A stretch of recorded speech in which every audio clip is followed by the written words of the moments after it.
Muy buenos días, bienvenidos al conversatorio del DIGE. En esta mañana estamos con ya algunas personas habituales con tertulios. ¿Qué tal, Javier? ¿Cómo está la Hola semana? Matías, buenos días. Bien contento de estar aquí y no perderme la sesión. Siempre salen cosas interesantes y va aprendiendo uno a pesar de que cree que sabe. Y yo siempre recuerdo que quedó algo pendiente del jueves pasado, pero nunca me acuerdo qué ¿De era. Así qué? que Exacto. si tienen memoria, ¿O anotaron algo? lo Sí. recordamos, y si no, yo tenía pensado repasar lo primero que uno La, lee aquí, y entonces uno cree que voy a leer el primer capítulo. Nada que ver, la introducción. exactamente. Porque se está Yo creo poniendo que cada vez, esa intro vale todo. es que cada vez se está poniendo más de moda eso.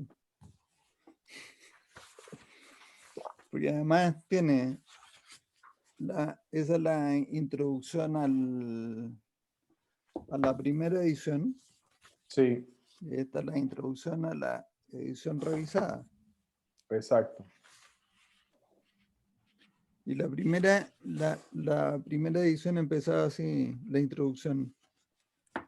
Esta es introducción escrita por Eli, ¿cierto? Sí.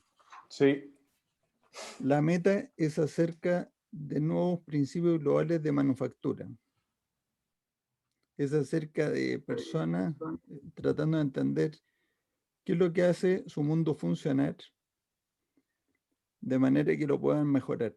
Bueno, así empezaba.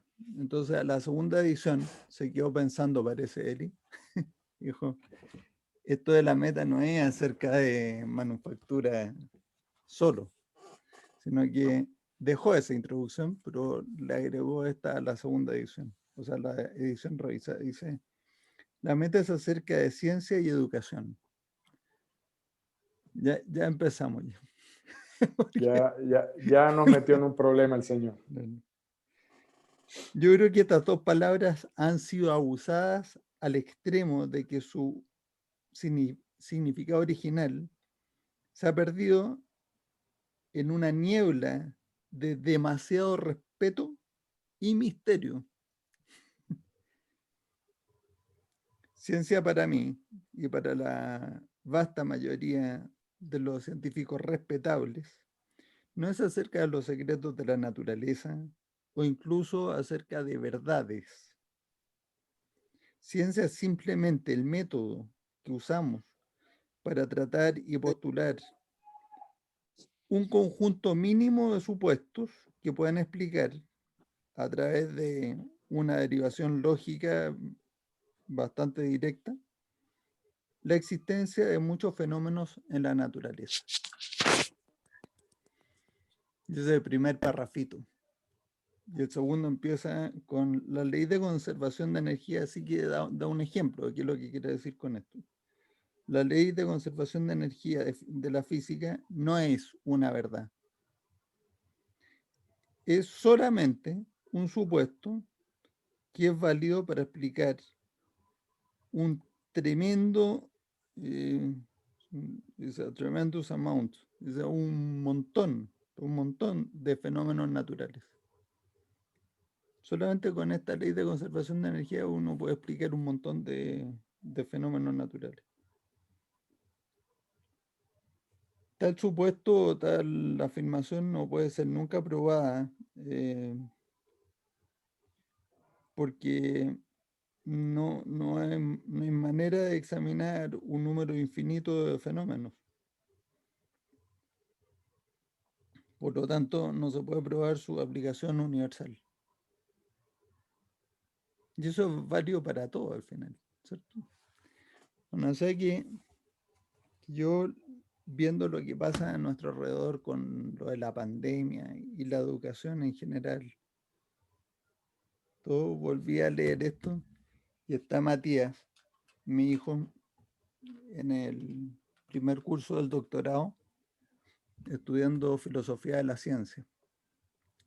Entonces conversábamos un poco acerca de eso, yo lo escucho para aprender y entender qué es lo que piensa la gente. Y yo me quedo de piedra al escuchar lo que dice el profesor de repente, algunas cosas. Y efectivamente ese es el problema, que se envuelve en esa nube de misterio, de secreto, de algo difícil de asir. O sea, no, la ciencia es esa cosa misteriosa, no, estamos en problemas. Y al mismo tiempo ese conjunto de supuestos que puedan explicar algunos fenómenos, nosotros con Javier hemos probado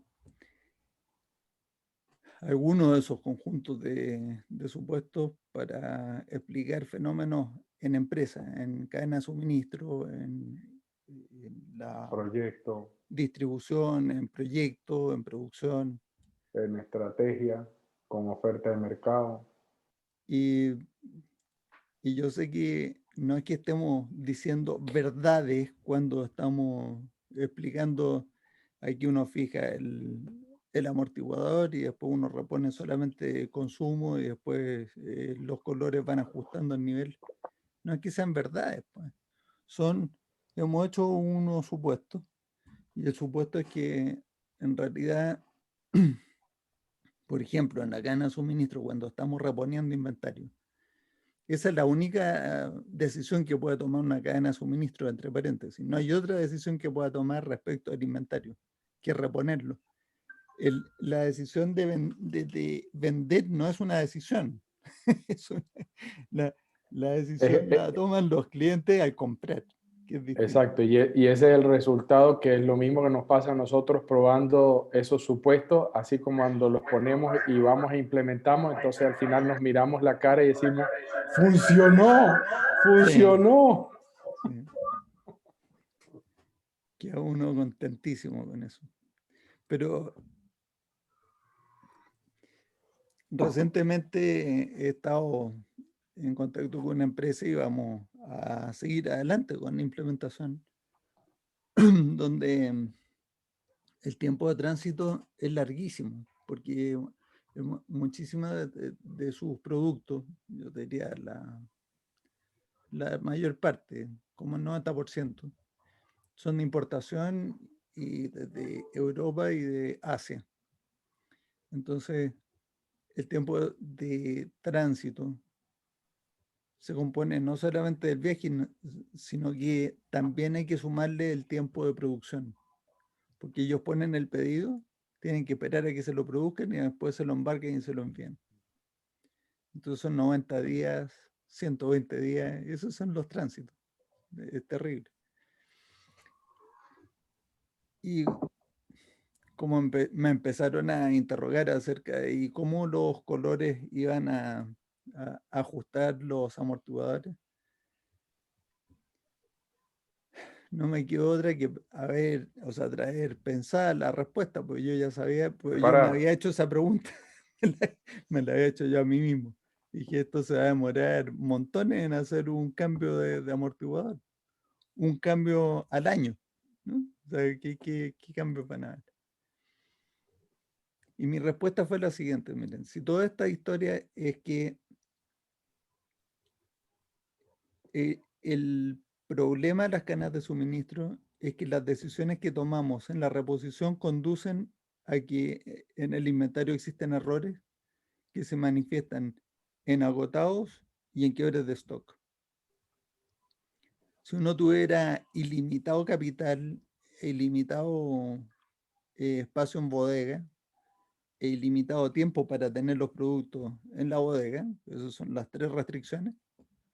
Digamos, ¿cuáles son estas restricciones? Esta última, la tercera es ilimitado tiempo para tenerlo. No es verdad, porque muchos productos tienen obsolescencia o obsolescencia de algún tipo. Puede ser que perecibilidad, o sea, son perecibles, o tienen algún tipo de vida útil más corta, ya sea por moda, por obsolescencia tecnológica o por lo que sea. Entonces no hay tiempo ilimitado para tener el producto en la bodega. Habrán productos así, puede ser, un alicate probablemente no tiene obsolescencia tecnológica y no se te echa a perder el alicate dentro de la bodega. O sea, ese es un ejemplo donde esa restricción no es tan activa, pero una medicina tiene esa, es perecible, o sea, tiene ese límite. Pero luego está que uno no tiene el capital ilimitado y no tiene la bodega ilimitada tampoco. De hecho, con la empresa con la que estoy conversando, una de las cosas que me dijeron fue, lo que pasa es que para nosotros es urgente que vayamos reduciendo el inventario porque ya no tengo espacio en la bodega y tengo que salir a alquilar metros cuadrados de bodegaje para almacenar lo que estamos trayendo. Y entonces yo le dije una cosa tan críptica como la siguiente. Vamos a reducir la necesidad de metros cuadrados, pero no creo que podamos reducir mucho el inventario. Entonces me quedan mirando diciendo, ¿y cómo va a hacer esa magia? Es fácil, pues. Con el tiempo de tránsito tan largo, lo que vamos a hacer es trasladar la mayor parte del inventario al tránsito. A tránsito, exacto. Entonces lo que hacemos es aumentar la frecuencia. La mayor parte del inventario está en tránsito, suponiendo que la mayor parte del inventario que estamos comprando se está vendiendo, entonces van desocupándose las bodegas en la medida que van llegando los contenedores. Ya las bodegas se han desocupado un poco, llega el contenedor, se ocupa de nuevo, pero sigue vendiendo.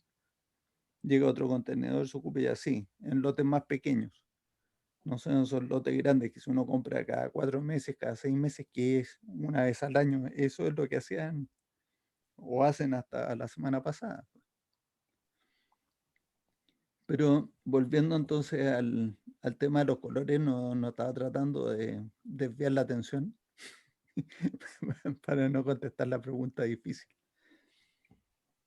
Digo, ¿qué es lo que realmente nos está preocupando aquí? Si yo tuviera ilimitado capital, ilimitado bodegaje, ilimitado tiempo para tenerlo, lo único que hago es llenarme de inventario y no voy a tener nunca un problema de quiebre, Bastante. porque finalmente el Ajá. quiebre de stock o el faltante es lo que me está frenando las ventas.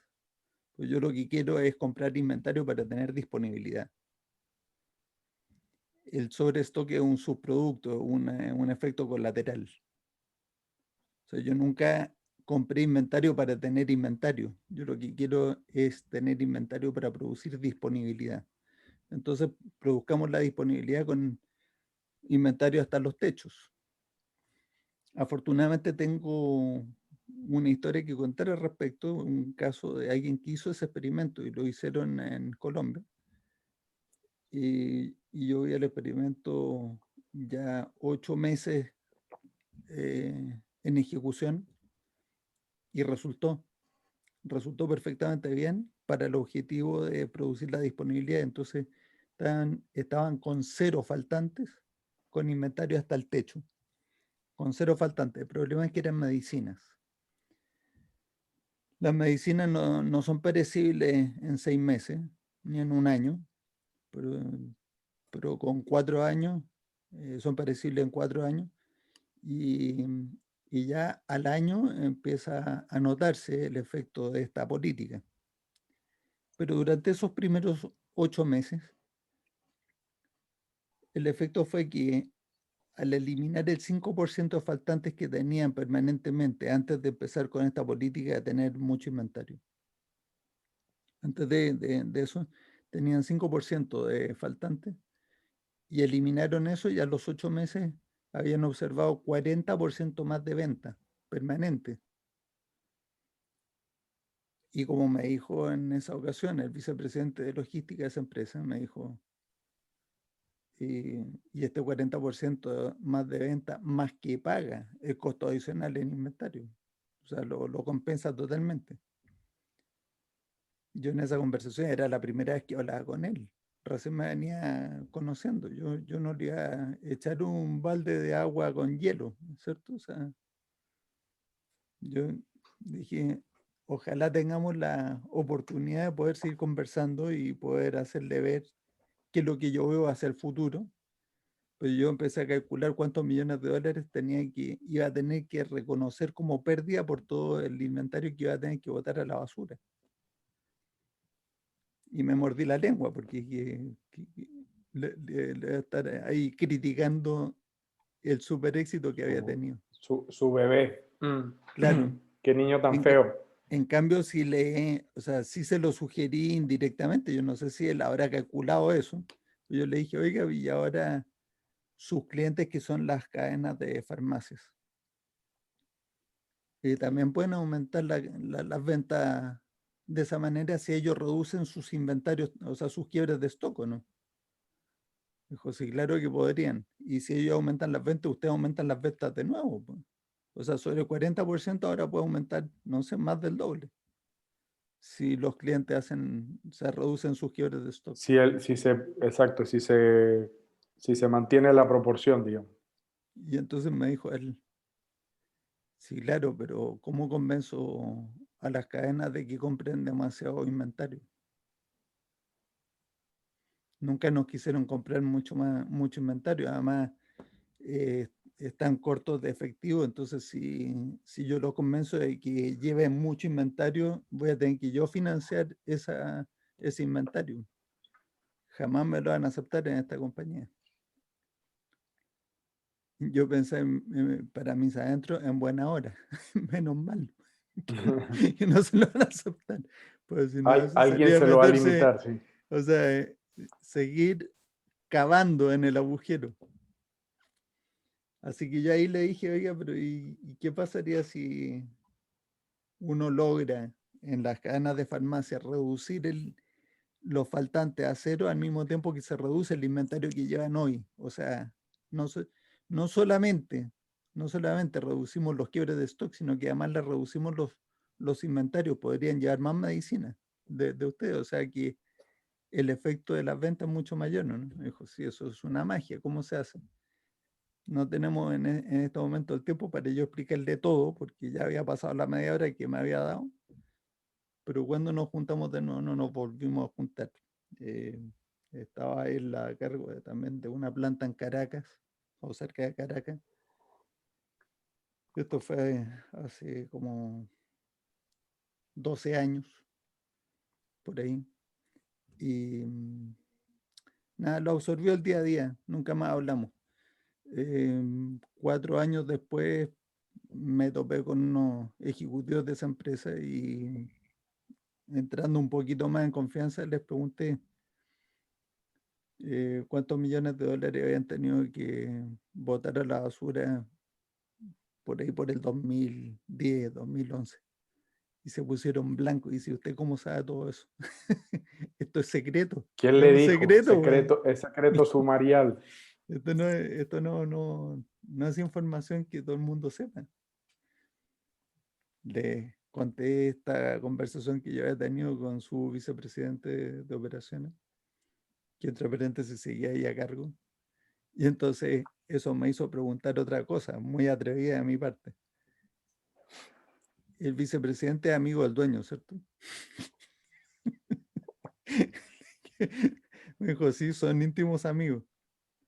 Bueno, no dije nada más, pero eso explica por qué sigue ahí. Todavía está ahí, exacto. Exactamente. Entonces, volviendo entonces para atrás, o sea, yo Perdón, quiero, Matías, una pregunta. sí, En el caso de esta industria, ¿cómo es la reposición cuál es la frecuencia de reposición que tiene este importador, esta empresa, para con las cadenas de farmacia? ¿Cada cuánto repone? la No, historia el que estaba importador, contando es un laboratorio son que dos casos fabrica las diferentes. medicinas en Colombia. La empresa con la que estoy trabajando yo hoy no son farmacias, no es medicina, son equipos de bombeo y son importadores. O sea, Ah, ok. Se son me dos hizo lío. casos totalmente distintos aparte. Estaba contando una anécdota de hace 12 años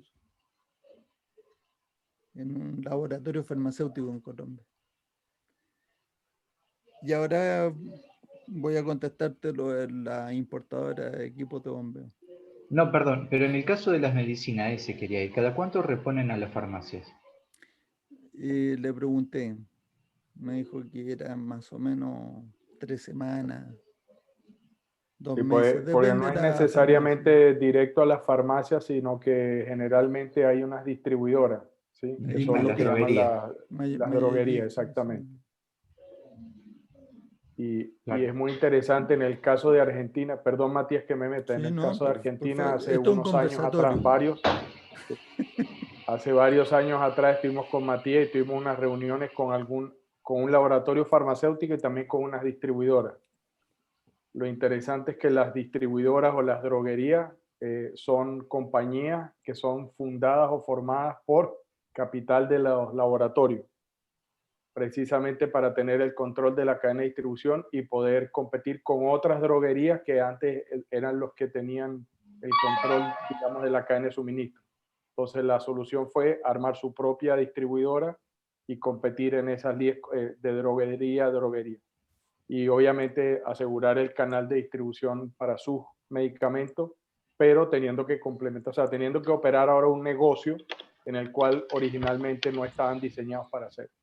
Pero entonces toda la inversión que tienen que hacer para desarrollarse como droguería y tener que empezar a comprarle a laboratorios que son competencia. ¿Me explico? Entonces, viene todo ese enredo por tratar de producir una solución que a veces es necesidad de supervivencia por la forma como está estructurado el mercado. Bien, lo pregunté porque sé que las droguerías reponen a farmacia 1 o 2 veces al día. Entonces me Sí, llamó la atención cómo era que este tiempo de reposición tan ágil que tienen hacia las farmacias no se daba a lo largo de toda la cadena. Yo suponía que los sí. tiempos eran cortos en toda la cadena. Ahora, Por eso le pregunté te nada voy a más. aclarar una cosa, Gustavo. Cuando tú dices 1 o 2 veces al día, no necesariamente es 1 o 2 veces al día todos los SKU, SKU. todas las medicinas que se consumieron el día anterior, Bien, sino que O le sea, cuando uno hacen, empieza a mirar el tiempo de reposición real para cada SKU, en el mejor de los casos es una semana. bien. En el Buen mejor dato. de los casos. Muy y bueno. variable, Además, Y variable, variable. exacto. porque me Puede da ser una una vuelta semana, después puede ser larguísima para 2. llegar a este punto. La vuelta es larga para llegar al punto Yo quiero oír los colores. claro, lo que pasa es Yo que, tengo yo tengo un paréntesis ahí ajá, relacionado con lo que preguntó Gustavo, y es lo siguiente. Por ejemplo, las IPS, aquí en Colombia hay EPS, las empresas prestadoras de salud, y Sí. ellas envían a la medicina a que la entreguen unas IPS, unas instituciones prestadoras de salud que actúan como farmacia. La, Sí. la pregunta es, ¿cómo una IPS que tiene que atender clientes que le llegan con una factura, con una fórmula, una orden de medicamentos, y Sí. que y que eso es variable, que algunos vienen por urología, otros vienen por cardiología, otros vienen por diferentes? ¿Cómo Ujú. podrían manejar criterios de inventarios para disponibilidad en productos tan variables que terminan siempre en quiebres de inventario? Es decir, este no lo tengo, se lo entrego en 15 días, esto se lo entrego en 8 días, esto se lo entrego en 3 días, y terminan así. ¿Cómo podrían ellos abordar el tema de disponibilidad, de entonces, inventarios para disponibilidad? entonces lo que pasa, José Armando, es que volvamos a hacer la pregunta básica. ¿Para qué quiero yo tener inventario? Yo no quiero tener inventario. Lo que yo quiero es producir disponibilidad de todos los SKUs. Pues yo no sé cuál es que me van a comprar. De todos. Sí. Y para eso entonces voy a mantener inventario, y para mantener inventario tengo que tomar la decisión de compra o de fabricación, depende de si estoy produciendo yo. ¿Cómo toma uno esa decisión? Anticipando lo que me van a comprar, haciendo algún tipo de pronóstico. Yo tengo que anticipar. El tema uno tiene una variabilidad en el consumo. La variabilidad que uno observa del consumo de un medicamento por una persona en un país, pues, o sea, no es que uno le diga variabilidad, eso es esporádico. O sea, nadie sabe, a menos de que estemos hablando de alguien que está en un tratamiento crónico, ¿cierto? O sea, si uno tiene asma crónica y entonces tiene que comprar Singular, o sea, Montelukast para tomar todos los días y, y algún tipo de inhalador, ¿no? O sea, eso es permanente. O sea, esa persona tiene un consumo muy regular, pero la mayoría de los medicamentos por persona son esporádicos. No está tomando ningún medicamento y de pronto va al médico, le encontró algo y le dice tome durante 30 días esto, cómprese una caja. Si yo me basara en ese tipo de demanda, estoy frito. No tengo, no tengo cómo adivinar qué comprar. Afortunadamente existe lo que se llama la agregación estadística, porque para el mismo medicamento tengo, o sea, es un medicamento que es para el tratamiento de cierta enfermedad que tiene cierta prevalencia en la población. Entonces, si uno lo mira como estadísticamente qué porcentaje de la población está con esta enfermedad, entonces uno podría estimar cuántos medicamentos se va a consumir de eso en esa población. Y yo no soy el único que provee. O sea, que yo me voy a llevar una participación de mercado. Pero puedo estimar más o menos cuánto se va a producir, o sea, cuánto se va a consumir. Aún así, tengo un montón de variabilidades. Entonces, si lo que tengo es que calcular cuánto es lo que me va a comprar cada uno de mis clientes el próximo mes, me voy a equivocar con toda seguridad en la mayoría de los medicamentos. Pero me voy a equivocar en un rango donde va a ser un error aceptable. Voy a quedar un poquito más por arriba de inventario, pero voy a tener una venta razonable. Pero en los extremos voy a estar con los que me equivoqué mucho por debajo y se produjo el quiebre de stock. Y en el otro extremo son los que me equivoqué mucho por arriba de la venta estimada y se me produce el sobrestock. El problema con el sobrestock es que no hay manera de eliminarlo rápidamente. Los agotados se eliminan muy rápidamente, uno compra más. Pero el sobrestock es un desastre. Eso es una cosa que, o sea, ¿cómo hace uno para ahora evacuar ese sobrestock? A menos de que le acepten a uno la devolución. Correcto. No Igual tiene conozco que yo incurrir en muchos esfuerzo, dinero y proveedores que tiempo acepten devoluciones. para cambiarlo, exacto. Entonces lo que estamos aquí es conversando acerca de cuál es la dificultad para pronosticar. Y aquí yo vuelvo a lo que decía Eli acerca de la ciencia y la educación. Aquí no estamos hablando de cuestiones misteriosas, sino que vamos a tratar de entender cuáles son los patrones que se repiten una y otra vez en todas partes, no solamente en el consumo de productos, sino que cada vez que uno habla de variabilidad.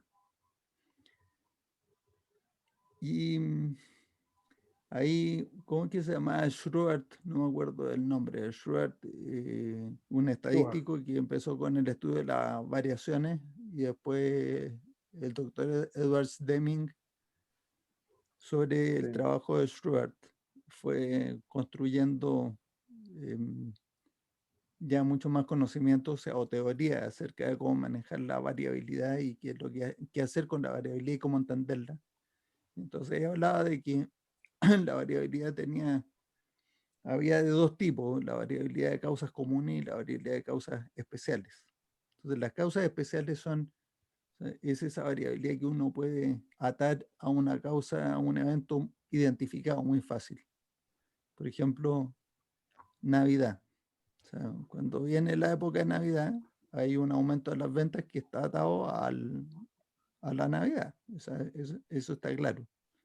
Entonces es una variación en la venta hacia arriba y que tiene una causa identificable. Pero luego está la variabilidad en el consumo, en la venta de los productos, cualquier producto, que no tiene causas identificables y aún así uno ve que tiene variabilidad, variaciones. Mientras menor la población, mayor es la variabilidad que uno observa. O sea, si uno llega al individuo es esporádico. Si ahora yo junto 100 individuos, entonces cuando uno consume el otro no, ya empezamos al agregar el consumo de 100 como una sola cosa, empezamos a ver que ya empezamos a tener menos variabilidad. Si en vez de 100 son 1000, la variabilidad es menor. Si subimos a 10.000, es menor, y así. Mientras más grande la población, menor es la variabilidad que uno observa. Perfecto. Entonces, con ese hecho ya podemos empezar a construir qué es lo que podemos hacer para resolver nuestro problema.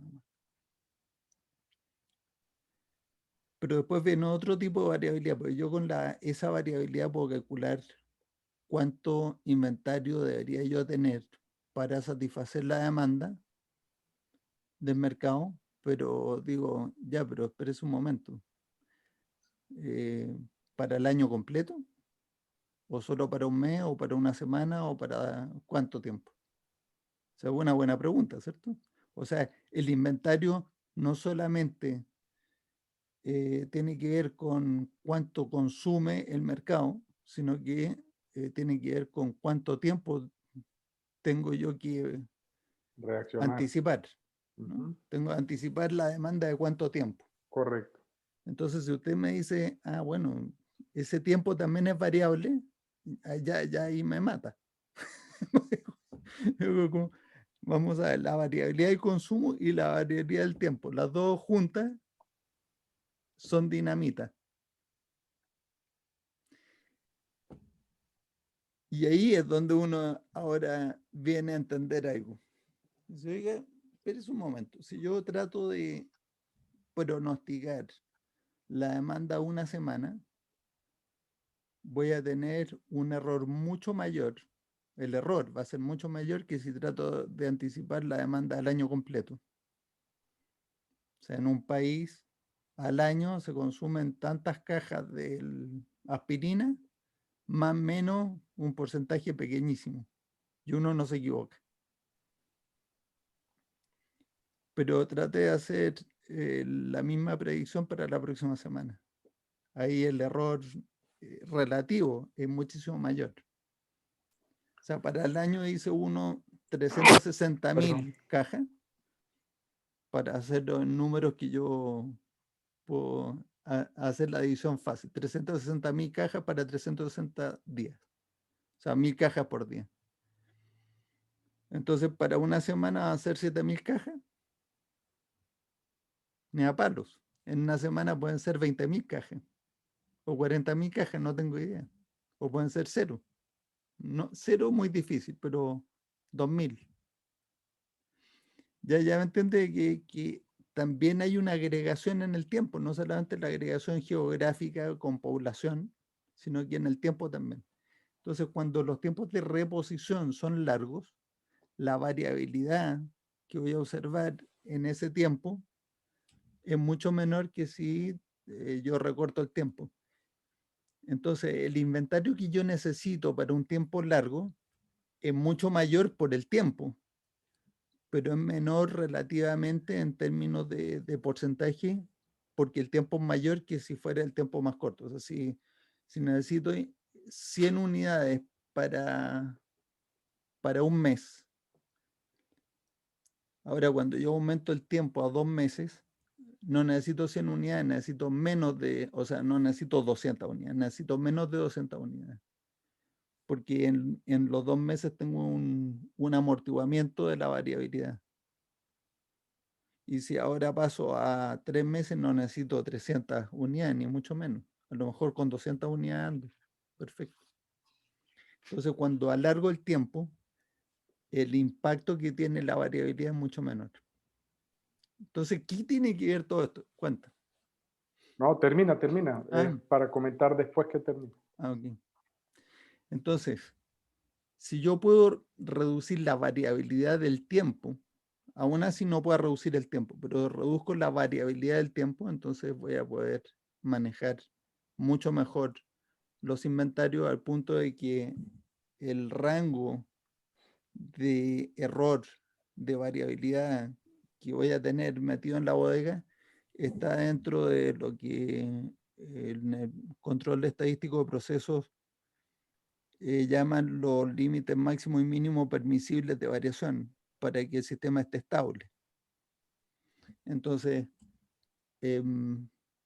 la primera clave aquí es fijar la frecuencia, porque los tiempos de producción y de tránsito son normalmente mucho menos variables que la variabilidad que uno le mete al sistema, variando los tiempos entre reposiciones. Entonces, ahora volviendo a la pregunta de Gustavo, dice, ¿cada cuánto tiempo compré? Bueno, me dijeron, algunos proveedores le hacemos compras cada 3 meses. Entonces yo dije, para mis adentros, tenemos negocio. yo pensé, aquí hay bastante que hacer. Y le dije, ya, y cada 3 meses compran exactamente todo lo que se consumió los 3 meses anteriores. Dice, no, pues, depende de si llegó o no al mínimo.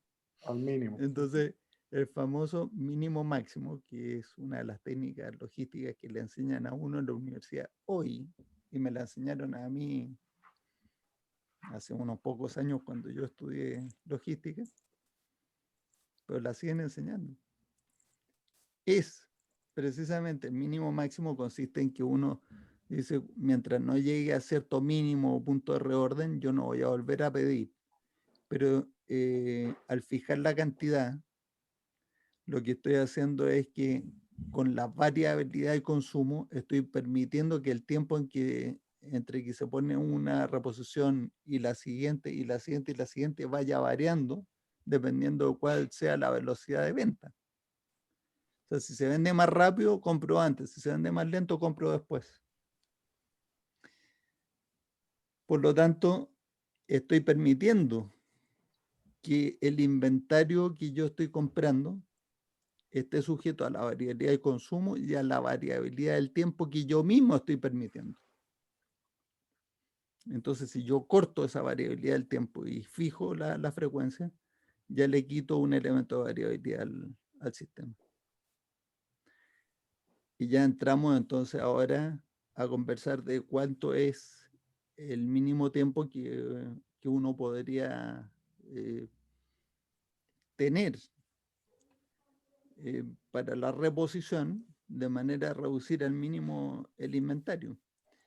Pero entonces, cuando me empezaron a decir en esta empresa, o sea, lo primero fue fijar la frecuencia, pero cuando me empezaron a decir en esta empresa que igual tenían estos problemas de espacios en la bodega y que no había ninguna manera de reducir los tiempos de tránsito, entonces la solución ahí es que la cantidad de dinero va a seguir siendo más o menos la misma, tal vez La un poco misma. menos.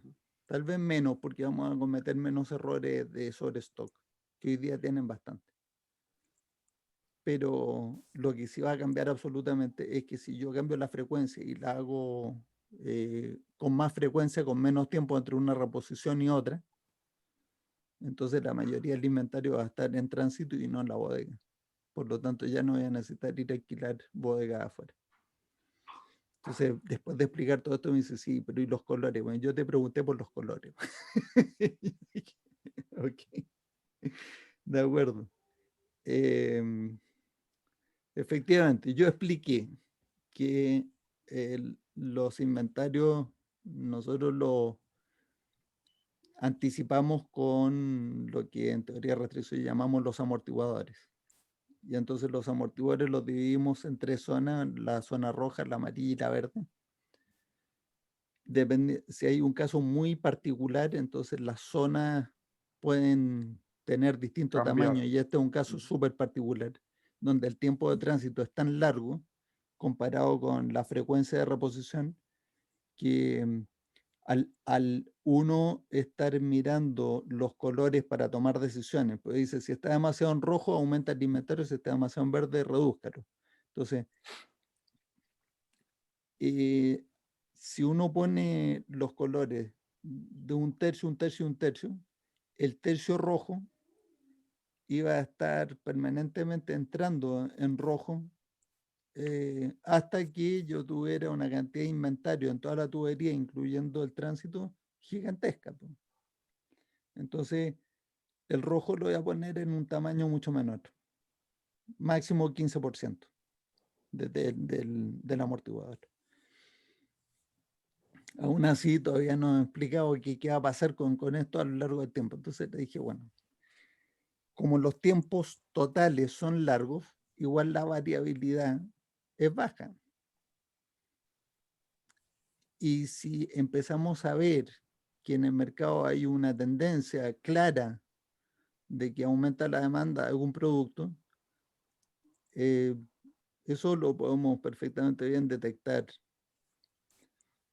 con las ventas. Con los sistemas, sí, con las ventas inmediatas de los últimos 3 meses, 60 días, o sea, 2 meses, 3 meses.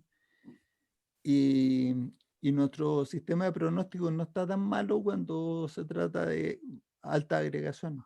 Así que si el pronóstico, con mi sistema de pronóstico actual, está muy distinto al amortiguador que tenemos en el sistema, ajustemos. Yo no tengo problema con eso. Lo que tengo es problema con que, y esto sí que suena como herejía para alguien que es experto en teoría de restricciones. Dice, ¿cómo va a usar el pronóstico para ajustar amortiguador? Pues yo lo haría y lo vamos a hacer. O sea, vamos a estar mirando, vamos a usar las herramientas que tenemos. O sea, yo creo que los sistemas de pronóstico no son sistemas totalmente equivocados matemáticos. Son buenos modelos matemáticos para predecir el futuro basado en el pasado. Lo que pasa es que están mal usados. O sea, es cuando uno usa un martillo para tratar de hundir un tornillo.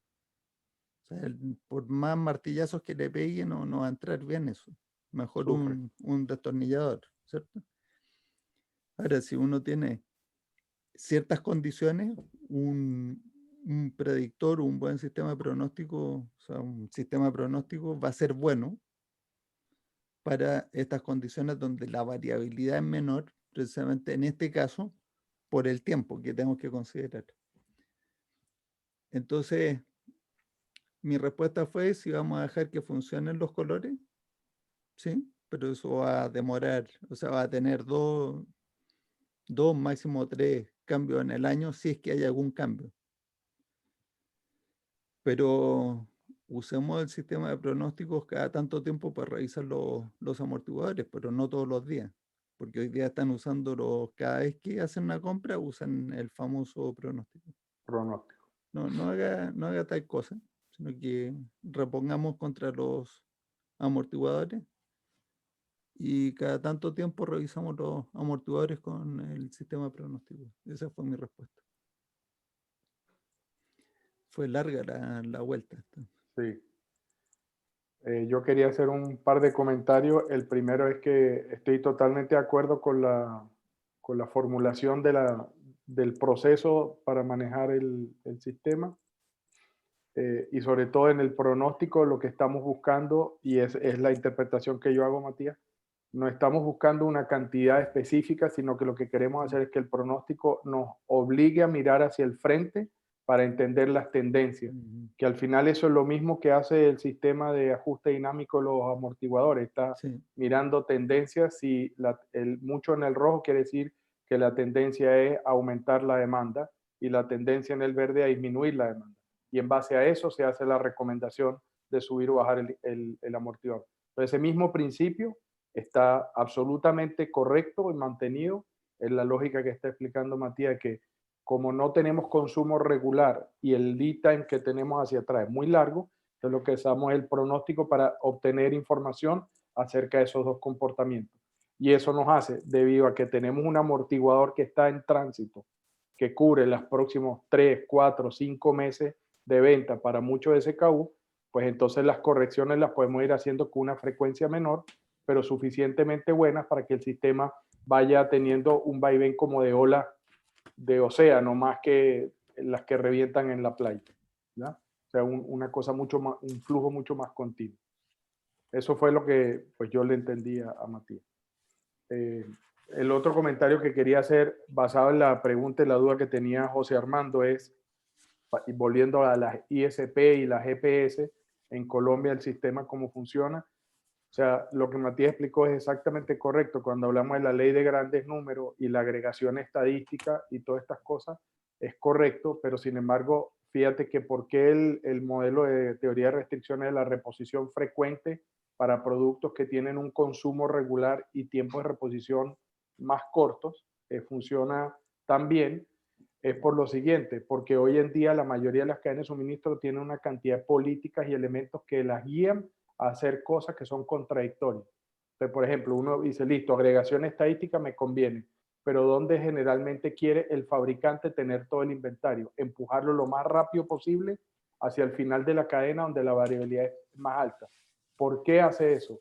Uno, porque tiene el estímulo de vender, quiere sacar el inventario para que registre en la caja registradora, ¿sí? Y segundo, la lógica que tiene es que efectivamente yo quiero pronosticar para poner el inventario allá, porque asumo que allá es donde más me protege. Por lo tanto, tengo que tomar decisiones a priori, no solamente de lo que voy a fabricar y con qué frecuencia, que viene ese el otro componente, sino que dónde lo voy a colocar. O sea, tengo que anticiparme la mezcla de los medicamentos que voy a poner de aquí al próximo tiempo.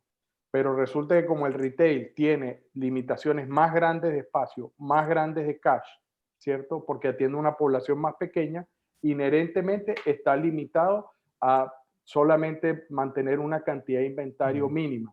Y eso hace que todo el inventario, aunque uno lo empuje, ya por definición lo hago es desplegar y granular con altos grados de error. Entonces, esa es una cosa que tenemos que lidiar. Y en el segundo caso, el otro incentivo es cuando yo miro para producción. Y eso es por mirar local en todos lados y no mirar agregado. Voy a mirar la planta y qué es lo que quiero yo hacer. Pues yo quiero estar mostrando la utilización, el OEE y mis costos de producción lo más bajo posible. Entonces, ¿qué hago? Los productos que más rotan, las medicinas que más vendo, las que tienen más margen, son las que quiero hacer los lotes más grandes. Y mientras hago eso, todos los demás están esperando.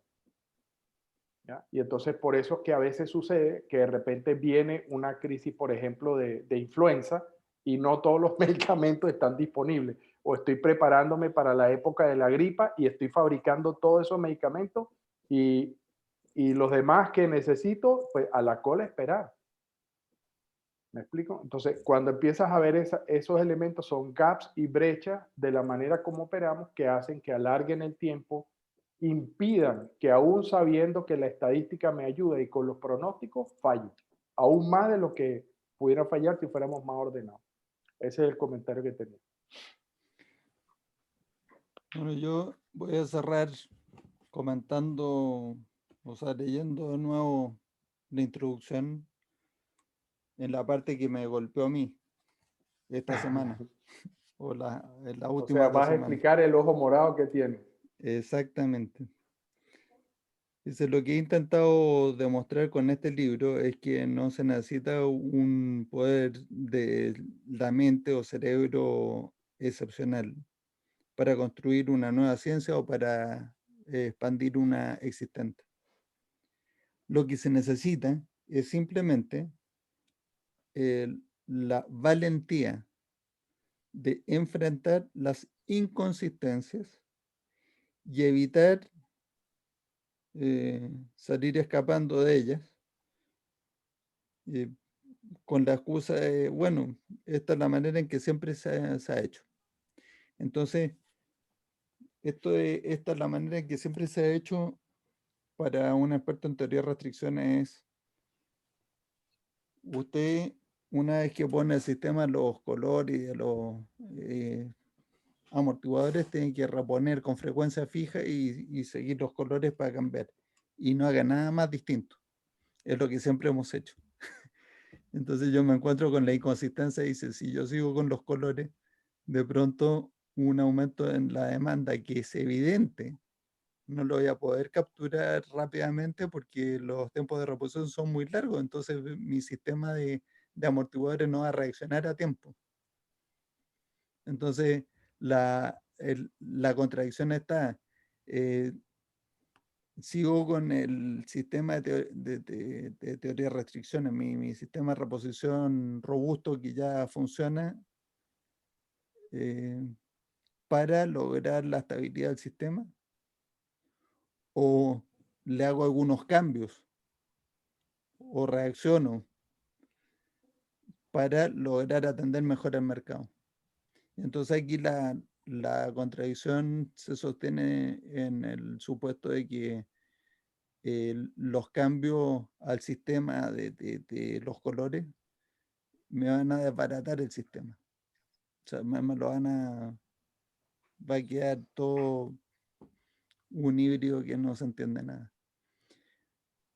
Y eso después de pensar yo mucho, llegué a esta conclusión y dije, bueno, lo que pasa es que esto de los colores vienen a sustituir el pronóstico, porque en lo que dijo Javier, vienen a sustituir el pronóstico. Cuando uno está con demasiado en rojo, lo que está haciendo el sistema es que pone así como una flecha, dice, la demanda va para arriba, aumenta el inventario, entonces uno aumenta el amortiguador. Cuando está demasiado en verde, la flecha va para abajo, entonces reduzca. Pero eso no es lo mismo que yo puedo hacer detectando la tendencia con pronósticos suficientemente largos. Y ahí uno se golpea y dice,